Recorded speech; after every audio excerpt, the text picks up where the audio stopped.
Okay, good evening, everybody. My name is Tim Elinski. I'm the mayor of Cottonwood. I'm also the president of GAMA, and I want to welcome everyone for joining us this evening for the Candidate Introductions Forum by GAMA, which is the Greater Arizona Mayors Association. So it's my pleasure to be the president of GAMA. That's what happens when you miss a GAMA meeting, is they appoint you to be president. So here I am, but one thing that was very important to GAMA is that we meet with all the candidates prior to the ballots coming out, so we can get to know all the candidates and that the candidates can get to know us. So before we begin, really quickly, just a little bit about, I'm an Arizona native. My grandfather rode the rails out here during the Depression, found work in Arizona. That's how I came to be here. I live in Cottonwood, raising a family there, got 2 young girls, wonderful patient wife. And I've been serving Cottonwood for 17 years now, believe it or not. So I'm in my second term as mayor, and Birdie Valley is a beautiful place. If you haven't been there, you should come visit us. So before we begin, I just want to say today is Yom Kippur, and unfortunately, this is the date that worked out for most everyone to be on this call. As you can imagine, it's difficult to get all the candidates together at the same time. So I want to apologize for putting this event on during a holiday, the Jewish holiday of Yom Kippur. It is being recorded. Made every effort to make this available to as many folks as possible. So this will be recorded. I'll share it with those who wish to view it afterward. I want to thank a couple people for helping out with this forum. I could not have done it without the fine folks from the Arizona Center for Civic Leadership. We have Dawn here. She's going to speak here in a minute about the Arizona Center for Civic Leadership. Dr. Coral Evans, I think we all know Coral Evans. She was a former mayor of Flagstaff. She was also involved in the very beginning, the very inception of the Greater Arizona Mayors Association. So I really lean on her a lot for some historical knowledge, and she did a lot of the heavy lifting for this program. With that, I'm going to hand it over to Ms. Dawn Wallace from the Flinn Foundation. She's going to tell you a little bit about the Arizona Center for Civic Leadership. Welcome, everyone. Thank you so much for joining us tonight. My name is Dawn Wallace. I am the Vice President of Civic Leadership at the Flinn Foundation. We are an endowed foundation that primarily works in the areas of bioscience, arts and culture.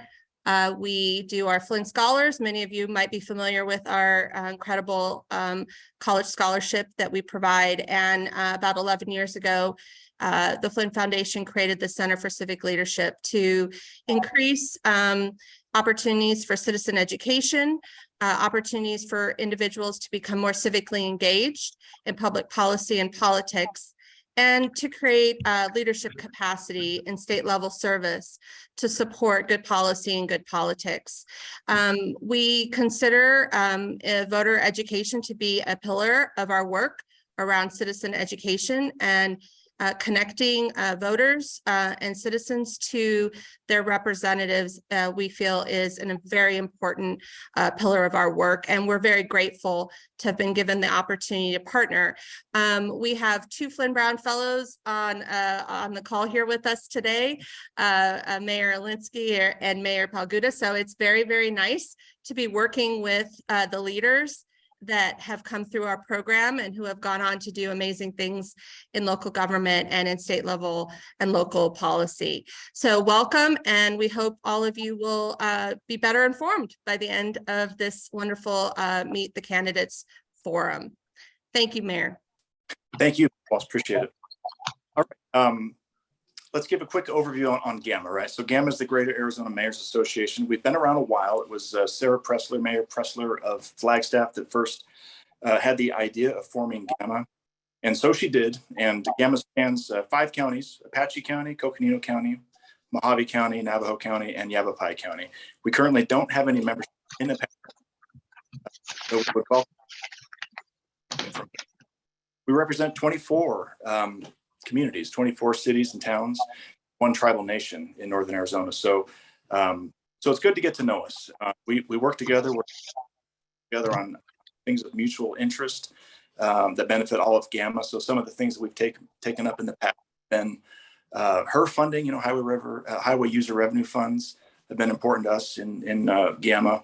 Another issue top of mind for GAMA, short-term rental, a lot with trying to get inflation short-term rentals. So really, we come together, discuss things, those things of mutual interest we bring to our legislators, which is why you all are here today. And I really can't thank you enough for taking the time out of your day to be here.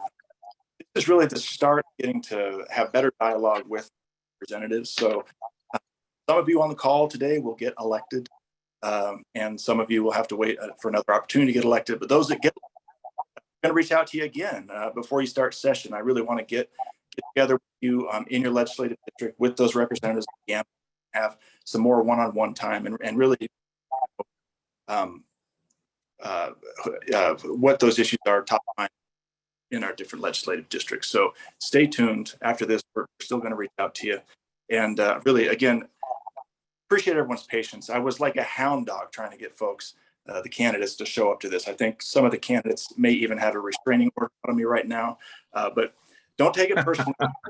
I just wanted to get you in front of all of us here. So really do appreciate you being patient with me and answering the phone call. All right.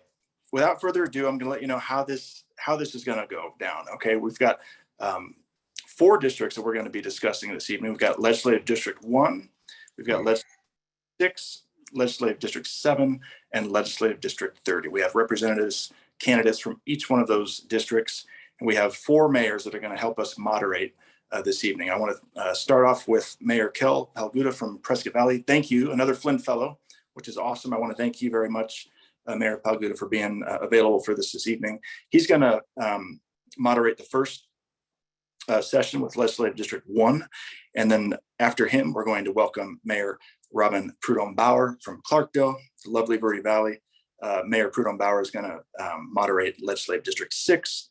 After that, we are going to welcome Mayor Cano from Winslow, Arizona. She'll be moderating Legislative District 7. And then after that, we have Mayor Sheehy from Lake Havasu City. And this just in, he does have one representative who he's going to, or one candidate he's going to be able to ask some questions of this evening. So luckily, we were afraid he wasn't going to have anything to do this evening, but a candidate did step up, and I appreciate that very much. So he'll be at the end of the session for Legislative District 30, and he'll be asking some questions of that one candidate. So Mayor Kell Palguta, if you're out there in the cyber world, please join us and welcome your candidates. Yeah, thanks, Mayor. Just to clarify, though, that each candidate, they were presented our questions. So will they just all be responding to the same question, or will they be responding to the question of their choice? The question of their choice. They can respond to all 3 if they think they can get it done in a short amount of time. But I think most likely they'll just choose one question. So you can give a quick overview of all 3 questions if you'd like, and then you can welcome your first candidate. Great. And as a reminder to the candidates, the amount of time that they will have for the response, we are going to keep them to that. Correct. Yep. Yeah. So they're going to get about 5 minutes each. About 5 minutes. Yeah. Excellent. Welcome, everyone. We should get started. It looks like we are on time, and we have until, I believe you have a schedule until about 4:40. Is that correct, Mayor? For your session, yes, sir. About 4:45. 4:45. So if we get through the selected questions, then we will move on to a different question. I'd love to hear from all of you on what your thoughts are. So if none of the candidates have any questions, we're going to get started. You guys looking good? Yes? No, I'm not looking very good. Was that Mr. Fogel? Yeah, this is Mike Fogel. Are you sitting in a dark room somewhere? Right. So everything is on according to every indicator that I can find. For some reason, the video is not up. I was on a video earlier just before this started, but you can all hear me at least. Is that correct? Yes, yeah, obviously. Coming across loud and clear, sir. Yeah. Okay. So I don't know what else to do. I'm limited in my space. I could try moving. I'm not sure it's in the same room, but I will do what I can. Nope, that works, sir. So appreciate that. And like I said, the most important thing is not how you look, but how you sound. So okay, appreciate that. All right, so candidates, we've all seen the questions. We had a question on water, housing affordability, and local control. The way I'm going to start and how I'm going to proceed through this is the order of how you guys appear on my screen from left to right. So I'm just going to start off with the first candidate. I know you can't see how it is, but I'm just telling you that's how I'm picking who goes first. So Selena Bliss is going to be up first, and then on deck is Kathy Ransom, just so you know that. So welcome, ma'am. All right, and stop me if the audio is not good. So I'm just going to dive right into it. So you could probably guess by that little intro, I'm going to pick the one on water.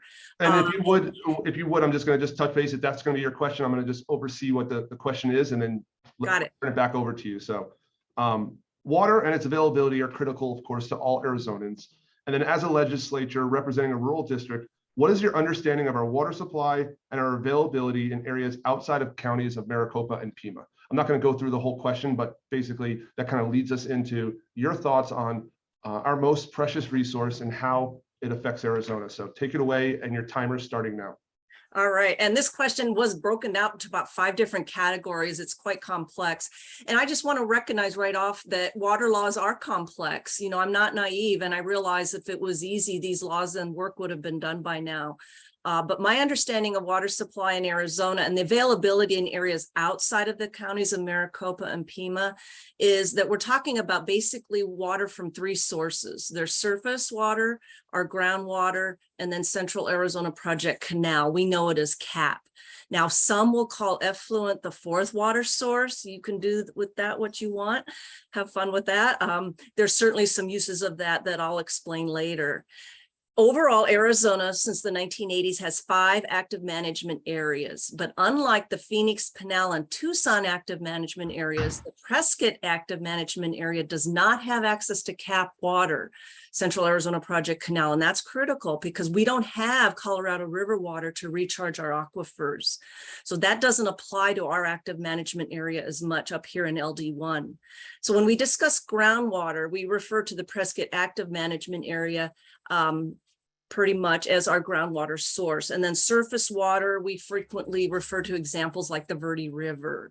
Unfortunately, and this needs to be corrected, this is on my to-do list, state water law does not connect groundwater with surface water currently. And we know indeed in this room, they very much are connected. Do you want me to go to the next part of that question, Mayor? Yeah, whatever you feel comfortable with. Obviously, because GAMA covers a wide area, throughout the state of Arizona, different things will apply. So if you just want to focus on what is important to LD1, that would probably be best. Yeah, and that's the next part. It's the question says, how do you plan to engage in your local elected officials, that's city, town, and county, around this topic? And what steps would you take to ensure this critical water source is available for generations? So in answer to that question, first, we need to engage our local officials to take action by showing a unified support from our local communities. The various stakeholders, and I want to mention there's the governmental, such as the towns and municipalities and things such as ADWR, Arizona Department of Water Resources. And then you have the non-governmental. We have the groups such as the Citizen Water Advisory Group, CWAG. I've been a member of them for several years.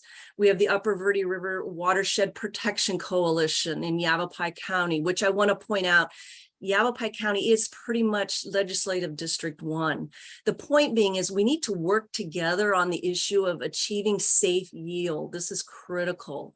We as stakeholders, we can accomplish this if our community is on the same page when we go down to the state legislature. We need to show we share responsibility and we support the goal of protecting our critical water sources and our natural resources, I want to add. Even our citizens agree. And for example, Kell, I just read the 2022 Prescott Valley Water Survey. Yes. And the list of questions, you had one where 1,175 people responded to this question. And the question was, what organizations or organization do you feel is responsible for the management and regulation of the town's water supply? 49%, almost a majority, answered the town of Prescott Valley and ADWR. So you see how we have to get together our resources and show a united front. Now, in addition to uniting our communities, we need to find bipartisan approaches. This is also a second part of the approach. We have to have that bipartisan approach and that political will to get legislation that's going to assure the active management areas get their overdrafts under control to reach safe yield. With the current 1-vote split in the House and Senate, it's been a challenge for the last couple sessions to get legislation passed. But I want to start with legislation we can agree on, set Arizona up for a win-win towards reaching safe yield through conservation, recharge, and augmentation efforts. And I haven't even answered the second half of this question. but I've probably taken my 5 minutes. Well, you have about 40 seconds to tie it all together. How do you, I mean, water is not a partisan topic, correct? So how do you That's see yourself working together with everyone down in Phoenix to make water a priority? You know, I think first we have to understand this is an urgent situation. This needs to be put on the top of the list. We have a lot of balls in the air. As a candidate, I can multitask, but this is definitely a critical issue. With the drought contingency plan triggers being triggered, the groundwater issues. We can't waste time on this one. So that's why I chose this question. Although the other two are very important as well, but this needs to be moved to the top of the list. Nicely done, ma'am, with 3 seconds to spare. So keeping things moving along, Miss Kathy Ransom and Mr. Ken Bennett, you're on deck. Welcome, Kathy. Thank you. Was there a specific question you wanted to go with? Yes, I would like to address the local control issue. Yeah, absolutely. So the question that was proposed to you is, what is your understanding of local control, also known as home rule, and how do you feel about it? And as a representative of rural district, how would you work with elected officials in your area to ensure that those closest to the people that can govern as the people have asked them to? Take it away. Thank you. And I'd like to thank the Flynn Foundation and the Greater Arizona Mayors for hosting this forum. As a citizen candidate, I feel it is important to get in front of voters as much as possible. And in fact, we were invited, the 4 House candidates were invited to a debate recently. And my colleague Neil Sinclair and I, that was sponsored by the Red Rock News, we confirmed quickly. And unfortunately, our current representative, Quang Nguyen, did not offer any dates that he was available. I believe that candidates should give the voters every opportunity to compare and contrast their options so that they can make an informed choice. I wanted to address the issue of local control because as a resident of Cottonwood and the Birdie Valley, local control is a big issue here. I've been here 20 years. I worked as a legal advocate for victims of domestic violence here, and I volunteered as a court-appointed special advocate for kids in foster care. State jurisdiction over things like foster care through the courts and the Department of Economic Security makes sense. The Department of Transportation, Motor Vehicle Department, regulation around wine production cap. It makes sense for the state to manage those areas since the whole state needs them and they need to connect seamlessly. It's common sense. But local issues like zoning, regional water management, short-term rental regulation, off-highway vehicle regulation, those should be controlled by the people most affected by those issues. Why? Because one size does not fit all. Those of us who choose to live in rural Arizona don't want Maricopa-style solutions forced on us. A perfect example of that is the legislature's consideration of outlawing local zoning as a way to solve the housing crisis. Without zoning restrictions, a developer could build a high-rise apartment building in West Sedona, which, because the legislature passed SB 1350 a few years back, that disallowed cities and towns from regulating short-term rentals, that high-rise would probably be filled with short-term rentals. So the tourists would be blocking the views that we all go to Sedona to see. Local control is small government, which is what Republicans always say they want, but they keep taking it back. I think it's critical for legislators to meet with local leaders and citizens in their districts. And I would love to Zoom with mayors and council members frequently to find out what their priorities are. I think that the town hall meetings set up for voters to get feedback from their perspective on the successes and failures of the state legislature are equally important. I think I'm answering the questions in reverse order. So you're fine, ma'am. You have 2 minutes left. Okay, thank you. So finally, my understanding of home rule is that it's also called the alternative expenditure limit, which allows cities, towns, and counties to set their own spending limits based on tax revenues. And a state constitutional amendment was passed in 1980, which required the citizens to vote to approve home rule every few years. That amendment feels like government overreach to me, the state dictating to the cities and towns what they should be doing. Keeping things small and local whenever possible makes sense. The state can keep the roads tying it all together in good shape, keep vehicle licensing up to date, keep the social safety net for families, children, and the working poor accessible to everyone wherever they live in the state. The state can increase funding to public education. Cities, towns, and counties can control quality of life issues at the local level to ensure that communities continue to feel like home. I hope that you'll vote for me and my colleague Neil Sinclair for the State House and our colleague Mike Fogel for the State Senate. We are the clean slate for democracy, and we are beholden to no one but the voters because we're clean elections candidates. Find out more at cleanslateazld1.com. Ma'am, thank you very much. You have about 30 seconds. If there's anything else, if not, you timed it fairly well. I'm just glad my cat didn't walk into the middle of the Zoom. Hey, that's everyone's big concern. Excellent. We're moving Thank on you. now. Mr. Ken Bennett, you're going to be up next, and Mr. Neil Sinclair, you're on deck. You're on mute, Ken. So, sir, welcome. Thank you, And Mayor. is there a specific question that you wanted to start with? No, I'll try to address all three, but I'll kind of start from the local control question to begin with. All right, you're up. When I was still a very young man of about 25 years old, I got elected to the Prescott City Council when we're talking 1984.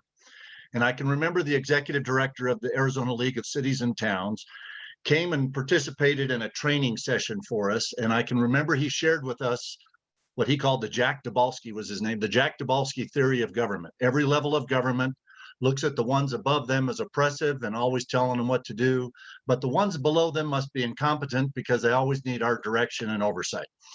And I remember feeling that that's not something I ever wanted to be a part of. So when I began my public service career, it was on a city council.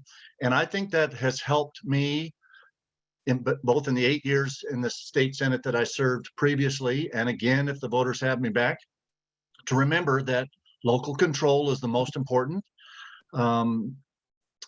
Especially in rural Arizona, we have to remember that 22 of the 30 legislative districts are controlled by Maricopa County and Pima County.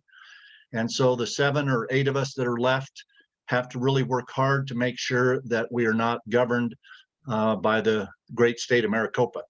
I believe that I proved, based on some accolades and awards and recognitions that the league gave me years ago, that I respected local control, and what I plan to do is to do that again.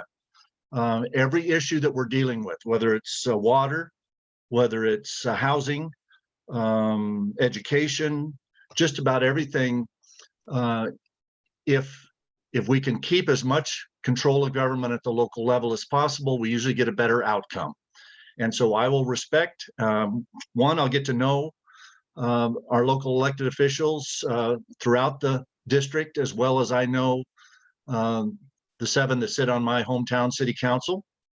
And we have 8 cities and towns, incorporated cities and towns in LD1, and I expect to know every one of those mayors and council members, as well as I know the 7 on the Prescott City Council and a few on Prescott Valley like you, Kell. On water, I'll just say some broad feelings that I have. I want the Birdie River to be as healthy in 100 years or healthier in 100 years than it is today. And I think we need to remind ourselves that the issues that we will deal with within the county, within the district, people in the Birdie Valley, for example, concerned about what's going on on the Prescott side of Mingus Mountain and the Big Chino, Little Chino basins that help contribute to the headwaters of the Birdie. 2 minutes. That the very questions that we will deal with each other about will be the questions that Salt River Project and others downstream try to use against both of us. So we need to work together to make sure that we're using conservation, recharge, reuse, even forest management, augmentation if we can afford it, but I think we can. I'd like to see us get to safe yield in the Prescott AMA in the near future on housing affordability. I believe that local councils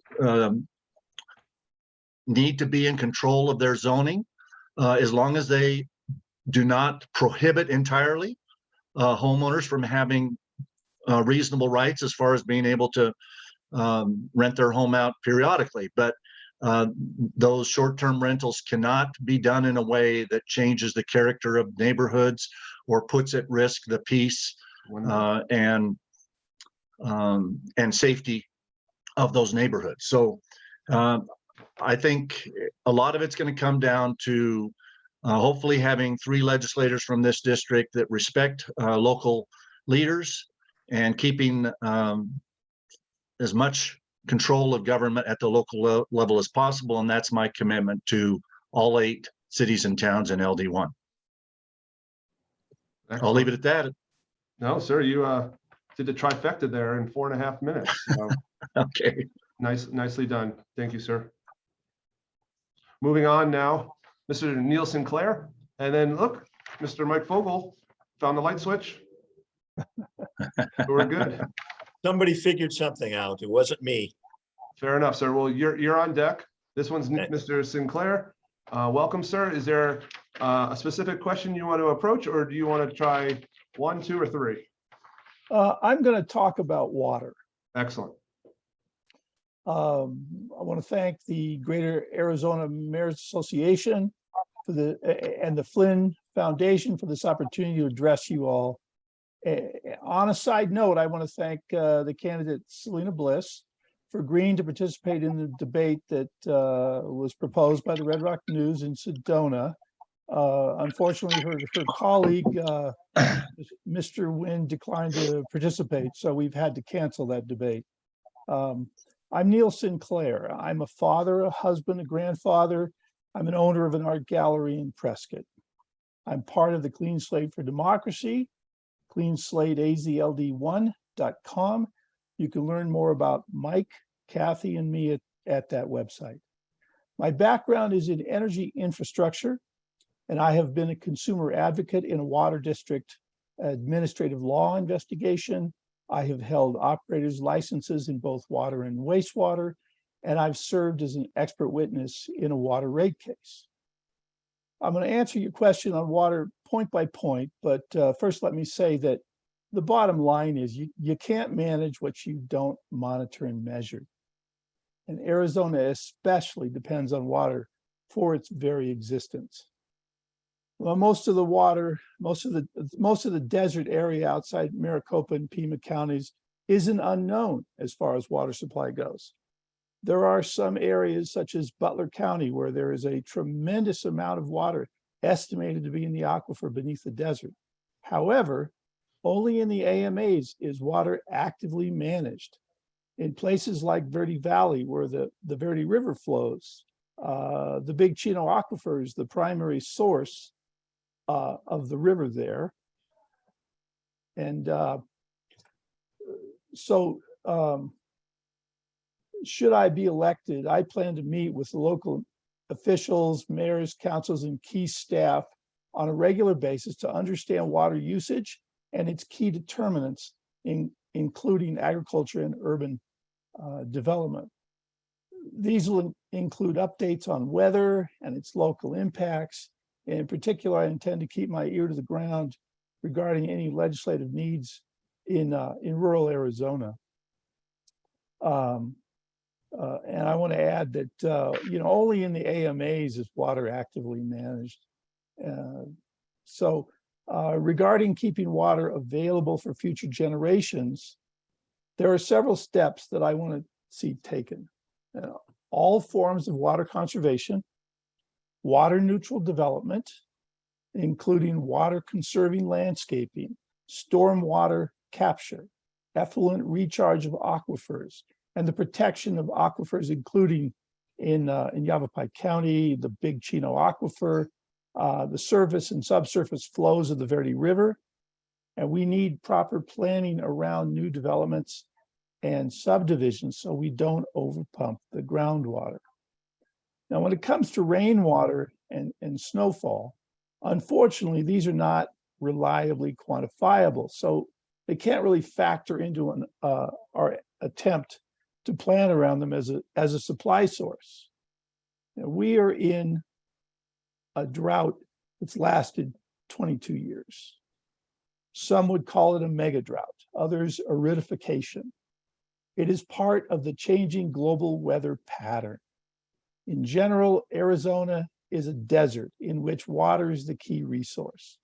The Colorado River is a prime source, though as of 2023, we will lose 21% of its flow.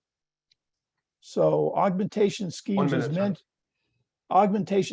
mentioned thus far are very costly, and the 1 billion plus WIFA fund will count as best as a down payment for desalination and long distance pumping projects. The low hanging fruit we need to be focused on instead of augmentation is conservation.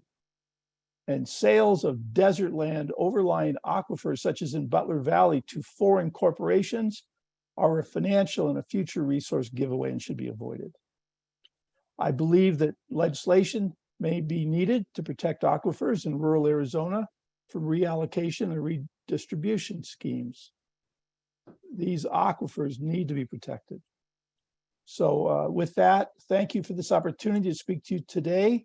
We are all going to need to make a real effort to maintain Arizona water supplies for the foreseeable future. With that, I will cede the balance of my time. Well, you were overbalanced by 1 second, sir. So that's pretty darn good, though. Moving on now, the last of LD1, Mr. Mike Fogel. Welcome, sir. Thank you very much, Kell. Will you be addressing 1 question, 2 questions, 3 questions? Yeah, I will be addressing one. And the One. sort of the one question that hasn't been addressed much yet. And Yes. that would be the housing affordability. All right, sir, your time starts now. Thank you. So Mike Fogel is my name. I am a citizen candidate for Arizona Senate and Legislative District 1. And it is important to me to recognize the fact that Ken Bennett and I will be debating on a very important night that I would like to announce shamefully, and that would be Tuesday, next Tuesday, the 11th of October, 6 p.m. at Yavapai College. All those who are viewing this and listening to this, you don't want to miss that big event. I want to thank That's the Prescott campus, Mike. Make sure you mention it's Prescott campus. Thank you. Yeah, Yavapai College, Prescott campus. Thank you. Yeah, and thank you for the Flinn-Brown Association in conjunction with GAMA to sponsor this very important civic event.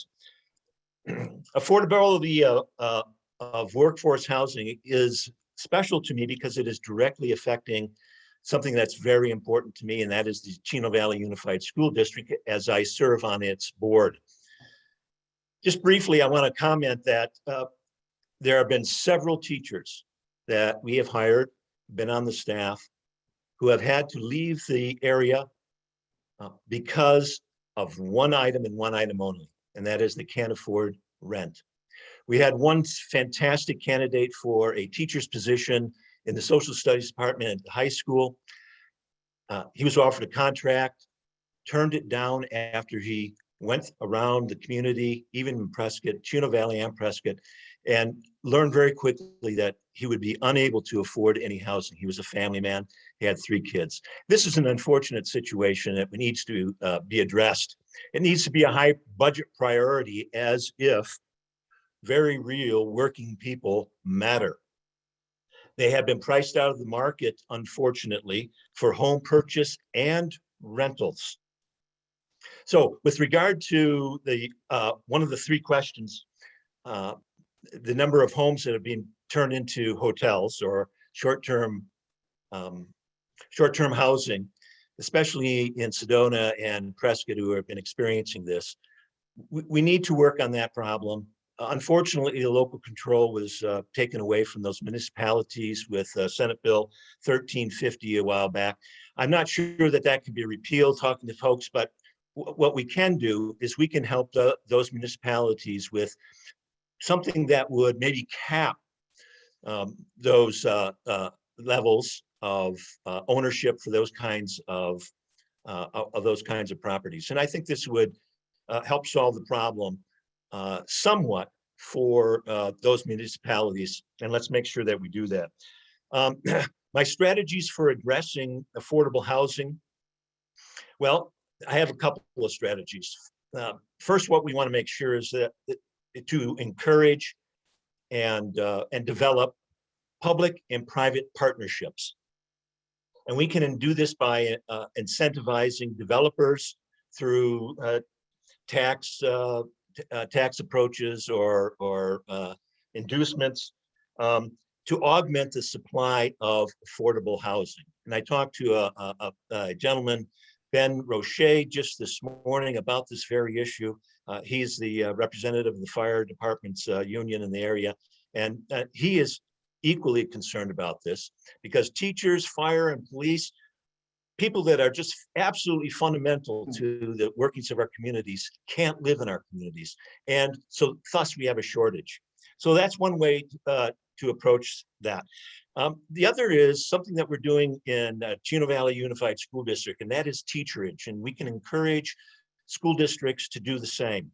A teacherage is essentially utilizing some of our resources in combination with a grant and other resources to place affordable housing on land that the Unified School District owns. And from the initial investment, the beauty of this, after the initial investment, it will be actually a self-sustaining operation. The reason that we're able to do that, and we're in a position, unfortunately, or fortunately, is because we have some excess COVID funds.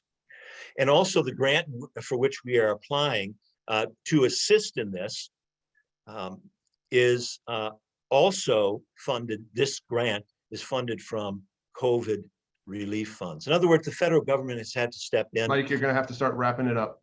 Okay, very good. So then I want to support and enhance current rent and utility assistance programs. More money is needed for that. We also need to limit evictions, I think, and that would help our situation tremendously well. How do we pay for this? How much time do I have? 10 seconds. 10 seconds. Short-term COVID monies. In the long term, what we have to do is we have to use increasing tax revenues that correspond with a growing economy and growing population in the state of Arizona to put into these programs that I just outlined as the market dictates. Thank you very much. Excellent, sir. Thank you very much. And Mayor Elinski, I apologize. I think we're 1 minute over. I'm not going to say whose fault that is, but hey, we're 1 minute. So again, sir, I want to thank you. I want to thank all the candidates for being here and sharing your time with us. Mayor, you run a tight ship. I'm impressed.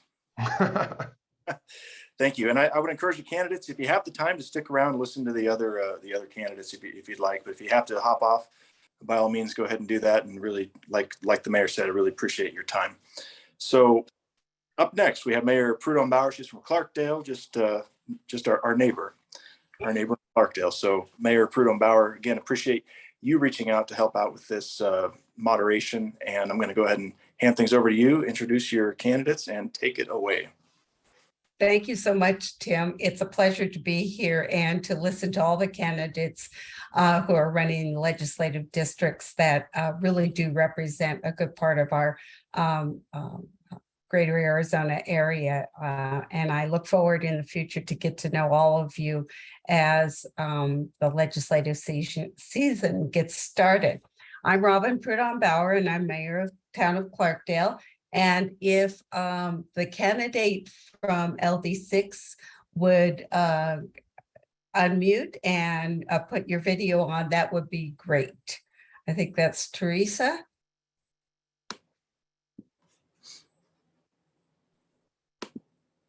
I think that's the only candidate we have on. Is that correct?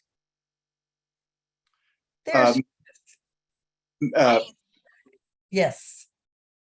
just to interrupt real quick, I'm sorry to interrupt, but Ms. Peschlikai is also going to be attending. I believe I hope she's received the invitation. Okay, yes, I had her on the list. I do not see her up on the, You might want to resend her the link. I think she's having a bit of a trouble getting on. thank you. She was trying to call me earlier. Okay, I will, if, Dawn, if you can resend a link to her, that would be much appreciated. And then we'll get started. Teresa, could you please pronounce your last name correctly for me? Hatathli, Hatathli. Hatathli, yes. So why don't we go ahead and we can start with Teresa, and hopefully then May Peschlikai will join us. And I'll keep looking out there. I'm Robyn Prud'homme-Bauer from the town of Clarkdale, not in LD6, but in LD1, but you're in the neighboring district to us. We can go ahead and get started. You'll have about 5 minutes I'm just checking the chat for me. A link has been sent to her. Okay. You will have about 5 minutes to address 1 or 3 of the questions that were sent to you, and it's your choice.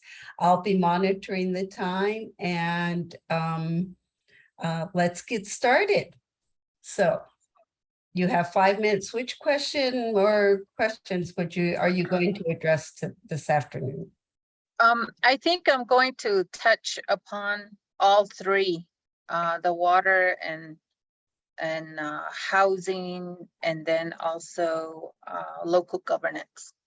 Okay. So as was mentioned, I'm currently the senator for LD7, which due to the redistricting will be LD6 going forward. So first of all, I think it's so important, the value of local governance.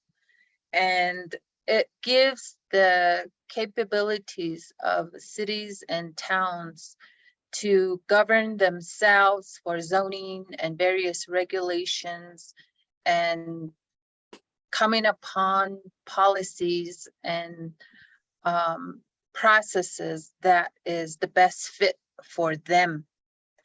Rural communities certainly is different than metropolitan areas. I know in Maricopa County, you can run down the street and run into all kinds of resources, you know, but not in rural communities. I know that, and I recognize that. And certainly there's just so much, so many differences in rural communities that can be appreciated. So when it comes to zoning and taxing, and whether they want to have, how they want to implement and manage their tourist industries, or even plan and acquire revenue for their cities and towns, I think is very different than what's down in the metropolitan area. So I do believe that the leadership in many of the rural communities do have the expertise and the knowledge to govern themselves. I think that that's very important moving forward. And with that, to address the housing issues also. So whether cities and towns want to implement taxes, I know that for the short-term rentals, or even in various areas of economic development, I think that that's something that local governance can govern on their own. And it's so important for the health the economic health and the social health of the local governments, that cities and towns. I think that overall that's very important to acknowledge.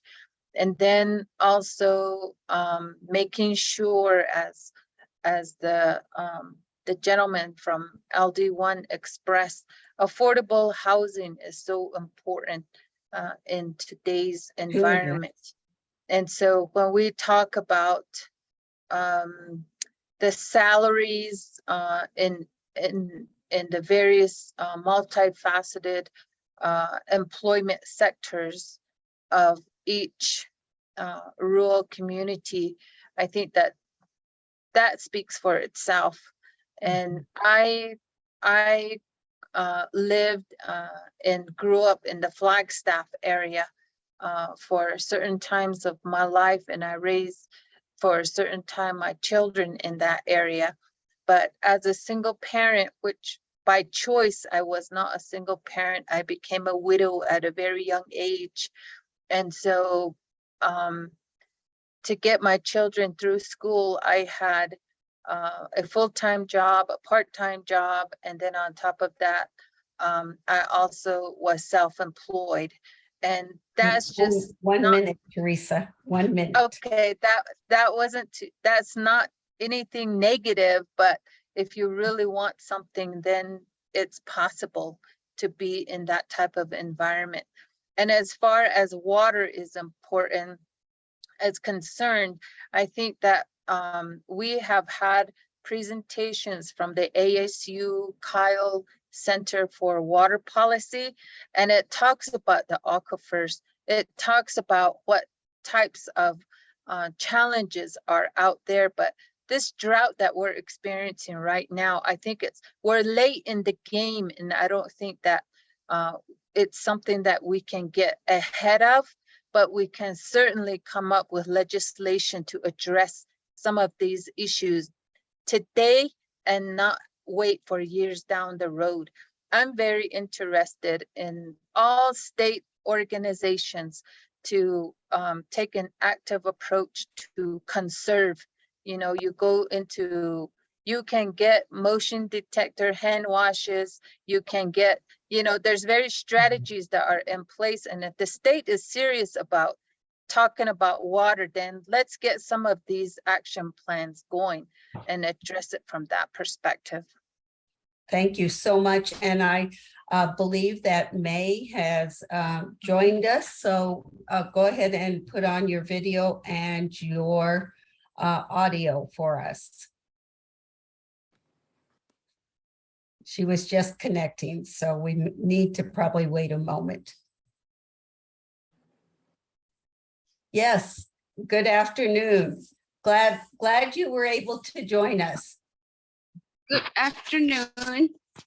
And could you please introduce yourself and tell us, I'm Robyn Prud'homme-Bauer. I'm from the town of Clarkdale, Mayor of Clarkdale, and I am your moderator for this, for LD6. So as you got in the mail, by email, 3 questions.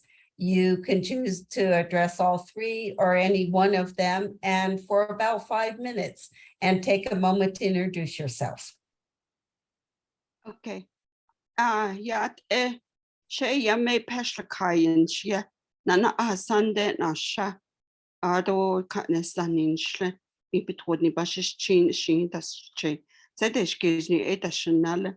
Hello, good afternoon, and thank you for inviting me. My name is May Pashlakai, and I'm from Cameron, Arizona, and I'm of the Tango People clan, born for the Deerwater clan, and my paternal grandfather of the Sauk clan, and the paternal are the Rock Gap. So I come from Cameron, and I kind of wanted to talk about the education part of it, Okay. or I can hop around and talk about all 3, because Well, those are all very important issues. Good questions. Our questions focus on water and housing affordability and local Oh. control were Oh, our I'm main sorry. focus, and you can throw education into there. Yeah, for some reason I said education. Well, I can talk about water issues, but Okay. I know everything is important to us here in Northern Arizona. So Go ahead. Okay, thank you. Well, here in Arizona, we have many different terrains, and up here in LD6, the majority of the LD6 is in the desert area with 4 different tribal members here in the LD6. So we just it's very important to us that, like we have experienced a severe drought for the last so many years. And so, and this pandemic has really taught us a lesson how sacred water is to every human being, every animal, insect, plants, and everything. So I just wanted to stress that we really need to conserve water because it's like we say precious. When we say precious, you're putting a dollar value on it. But if you say sacred, that is very crucial to all living things on this planet. So we always say sacred to the Native Americans. So we just need to learn to conserve water, and like up here in Northern Arizona, we still have about 50% of our people that are still hauling water long distance, and like they use 55 gallons of water maybe over a week and a half, and they travel for miles to bring them in barrels. So we've been raised that way. So we really know the value of water and how sacred it is to all living things. So May you have you have 2 minutes. okay, so with that, like even if we get affordable housing here in the area, it connects, like every home needs water. And so these are some of the things that we learn to live with here in Northern Arizona, and we share our water. And, like water is a renewable resource. We don't have to pay the man upstairs any money to be blessed with this water. So, and then when it does accumulate, it goes to different regions of where we live, and then somebody makes money off of it.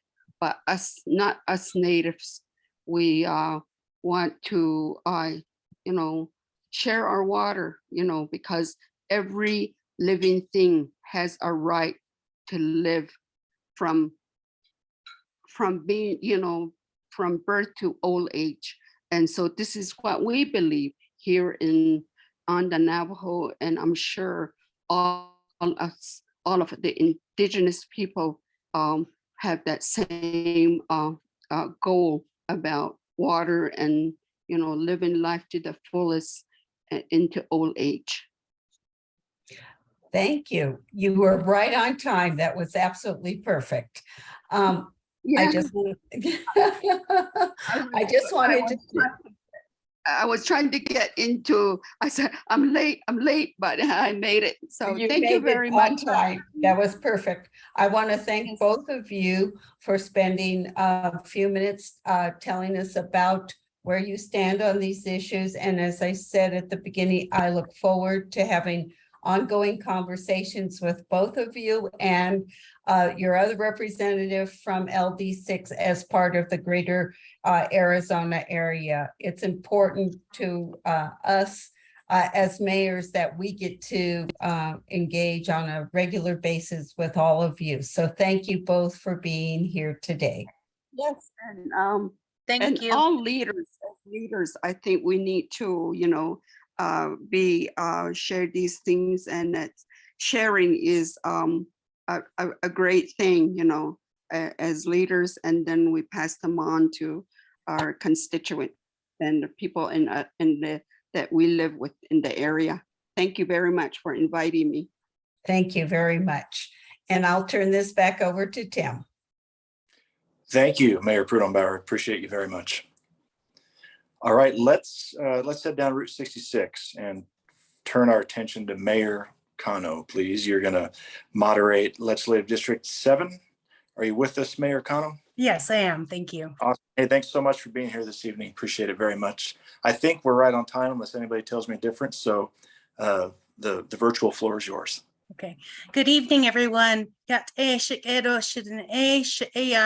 Wilcox Cano. I would like to just thank everyone for being here this evening, all of our candidates, our mayors, and public that have expressed enough interest to care about your district and what our candidates are looking to do for our communities.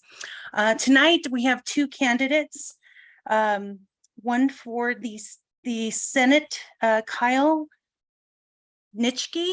Kyle, are you on with us? I'm here.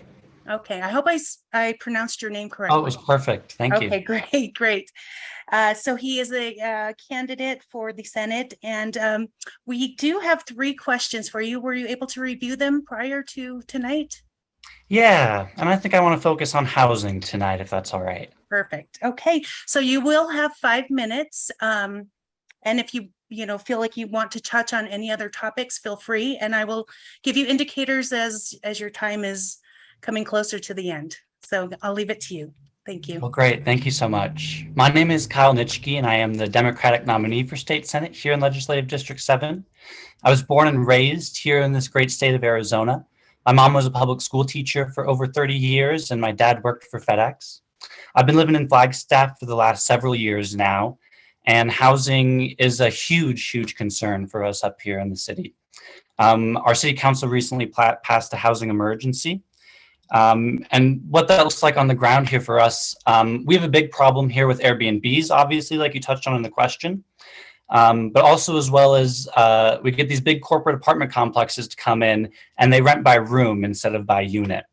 And that's a huge way that they've exploited a lot of our college students coming into town and folks who are renting the year-long leases.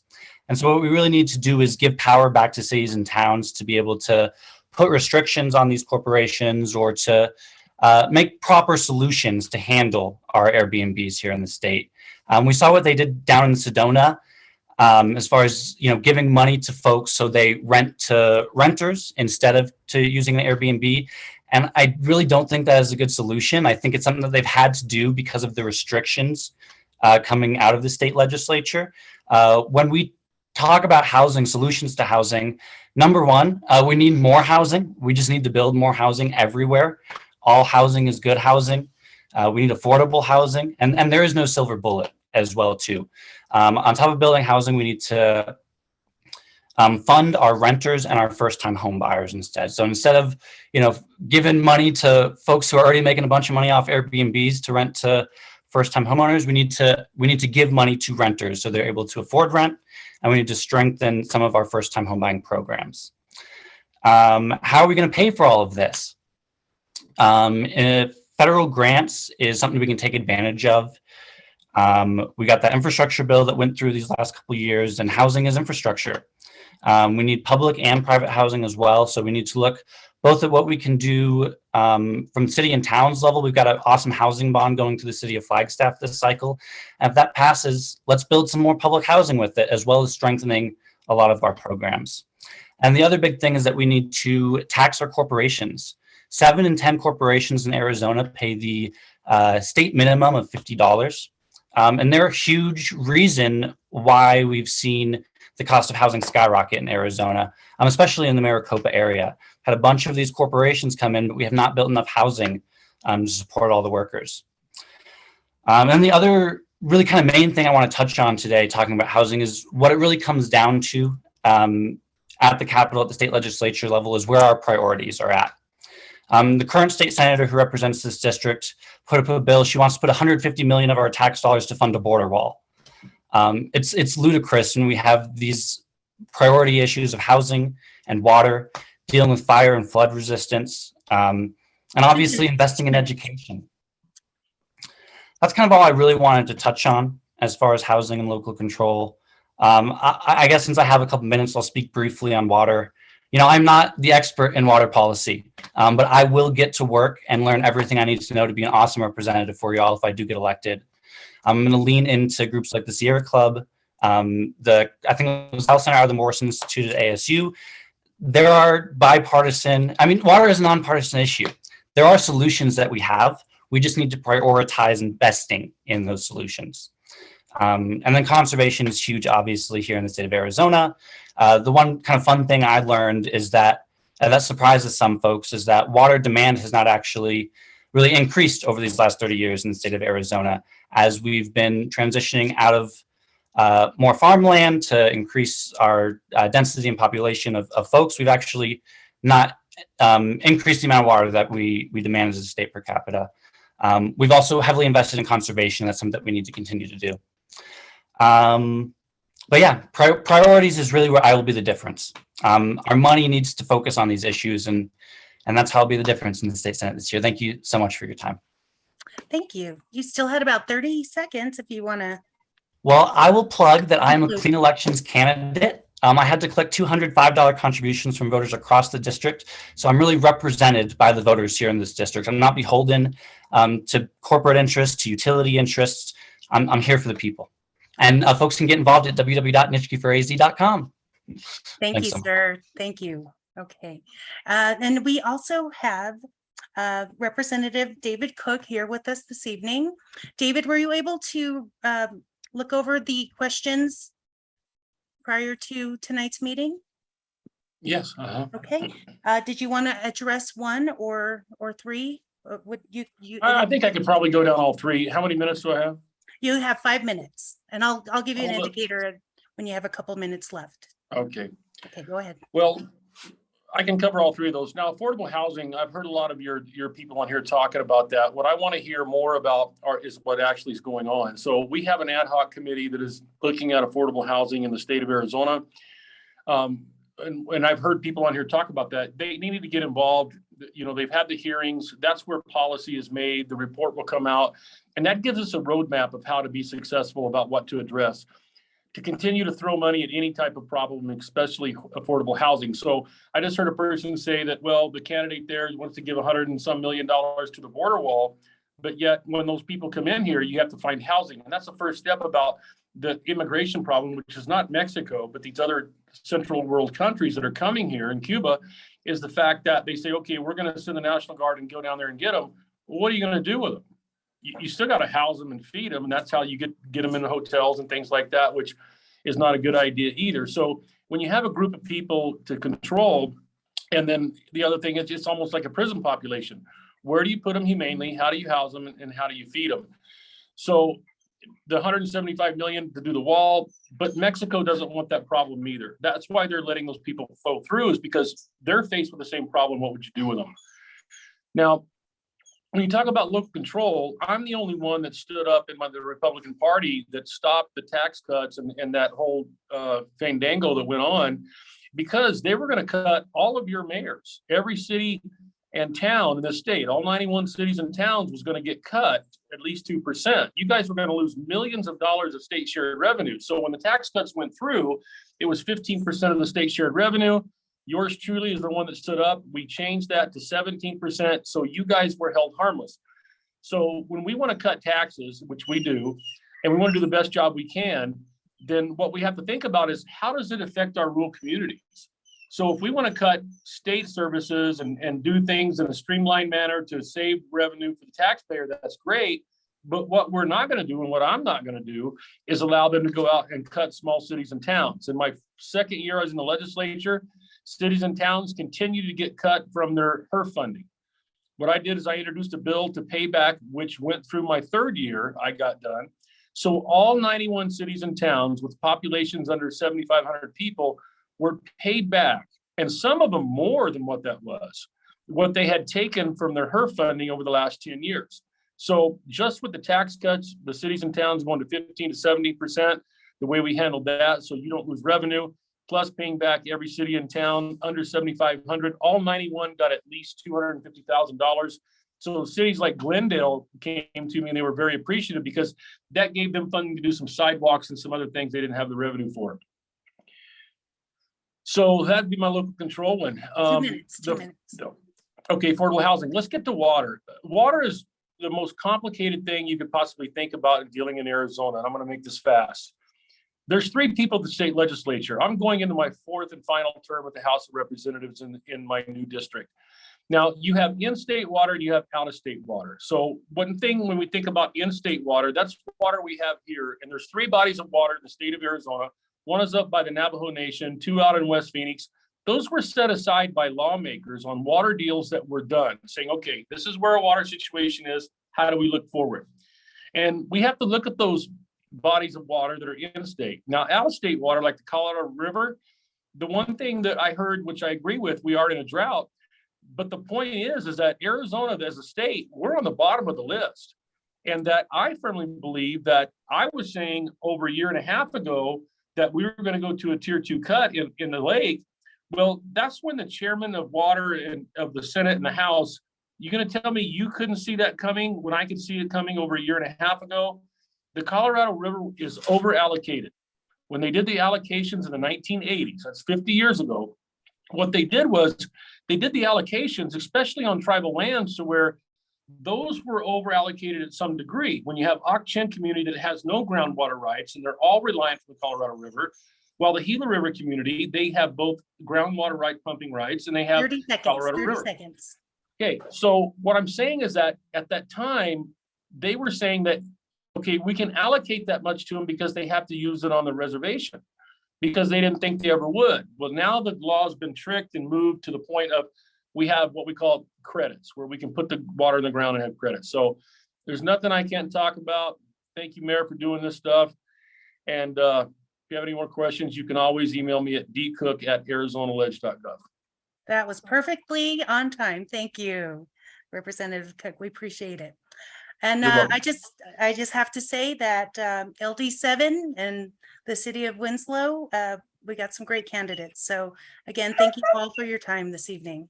And I'll turn the time You're over welcome. to our next moderator. Awesome. Hey, Mayor Cano, thank you so much. Really appreciate it. And thank you to Representative Cook as well as Kyle Nitschke. Good luck to you, sir. And let's move on over then to, we have Mayor Cal Sheehy from Lake Havasu City. Mayor Sheehy, I thought you were going to have nothing to do this evening, but you had a latecomer arrive, Mr. John Gillette. I can't thank you enough for showing up to be with us this evening. And I think you did it just to get me off your back. But either way, I appreciate it. So Mayor Sheehy, are you with us this evening? Yes. Thank you so much, Mayor Elinski, for having us. And in Legislative District 30, we actually have all 3 of our positions have already been elected during the primary. So we have incumbent Senator Sonny Borelli was reelected, incumbent Representative Leo Biasucci was reelected, and we have Representative-elect John Gillette, who's joining us this afternoon. And thank you so much, Representative-elect Gillette, for joining us. Thank you, Mayor. Glad to be here. So we have 3 questions that you're more than welcome. You have 5 minutes. You can speak on all 3 of them, or is there one that you want to focus on? I'll defer to you. You swing it first and I'll take all 3 of them, but tell me which one you want first. You know, you and I have a great relationship and I'm familiar with your policies on these areas. So maybe we just start with water, which is obviously extremely important to all of us on this call. We've heard it, and then we'll go down the line as time permits on the other 2 items. Okay. With the water issue, lately I've been researching the Wallapai Water Basin. As you know, there is an INA proposal. We had the public water meeting, and you and I attended the shareholder water meeting last week. The more I research into this, there are some things that are obvious and some things that are not. I have the 1965 hydrology study that I'm looking on here. It's from the Library of Congress, U.S. Geological Survey, printed in 1971. The data is 100% concrete based on what we see now. We're taking about 5.6 times the water out of the aquifer system that we did when this original survey was done. We've heard about the climate change, the global shift, and from 1912 to 1966, the aquifer area of Kingman received 9.9 inches of water. According to the U.S. Meteorology Survey, right now we're about 8.8. So we're not replacing the water that we're taking out. I don't know that conservation will ever get us back there. It's very apparent that we need a new source of water. So you and I have talked about the pipeline for the Colorado River, and frankly, several people have in positions of power, in positions of out of power, don't like the idea of a water pipeline from St. Louis, Missouri to Denver, Colorado. It's been looked at since 1955. Some of the easements were put in place. And I think if we start on it, yes, it's a 25, 30-year project, but at some point we have to start on it. We are not going to gain more water. We're going to continue to use more. The INA that was proposed grandfathers everyone that's already pulling out of the aquifer in existence. Another thing that we need to review, I carefully read those water treaties, and I've heard it spoke about, I've researched into them. When Mexico was originally signed on, that water was deemed to be for agriculture. And Mexico, I think, has taken advantage of that water, and they have on their border with the United States moved a bunch of industry, automakers, you name the industry, it's there, and they're taking advantage of agricultural water and using it for industrial purposes. So I think that treaty needs to be revisited. We do need to conserve Lake Havasu. You guys are doing a wonderful job. My research shows everything that you're doing there saves water. Here in Kingman, we're lacking in some of our capture resources, storm drains, man-made reservoirs. We need to do a better job there. But bottom line is, whether it be a pipeline or going after some of the logging industry and having them start logging again in some of these areas, as we talked about, the overburden of trees with the ground clutter prohibits some of the water going back into the system. We're going to have to do some of these things to gain more water. We're not going to be able to save our way out of this problem. I think we can acknowledge it's a problem in certain areas. The Sacramento Basin, the Wallapai Basin definitely show a shortage of water in some areas. The Greg's Aquifer system, which connects, is not part of the configuration because the way the basin is described is by legislation instead of the actual ground topography. So there needs to be more study on it, but bottom line, we've got to get more water in. I 100% support the pipeline from St. Louis, Missouri. Yeah, thank you. We have about a little over a minute left. Would you touch a little bit on local control? Local control. As you know, I ran on the Constitution 10th Amendment. I believe in home rule, local control. That is the power of the people. What's not granted to the government, state and federal, should be left to home rule or local control. The only concern I have with local control is local taxes. As you know, with local control, if you're in charge and you see the need, you could also, raise taxes. But I think we've got to get back to that point of cities maintaining cities based on their need. Havasu, your needs are much different than they are here in Kingman. Bullhead has different needs, and Colorado City is not even within the same realm of needs of all three of the big cities in LD 30. I think the only effective way to manage that is the people on the ground that do the day-to-day operations there, manage those operations. Yeah, thank you very much. So you have just a few seconds if you want to just wrap up. Okay, well, anybody can email me at john.gillette for LD30. I can chime in on affordable housing. I've got some good views on that and some great statistics all the way back to 1930. As I said, I'm running uncontested in the general, so I need, what, 3 statutory votes to win. So as long as my campaign manager and I vote for myself and one other person, we win. But look forward to working with you and moving the ball forward. We've got to get something done on both the water and the housing. And I think home rule will come back. I think that is very much needed. Yeah, thank you so much, Representative-elect Gillette. I look forward to working with you, and thank you for taking the time this afternoon to join us. Thank you very much, sir.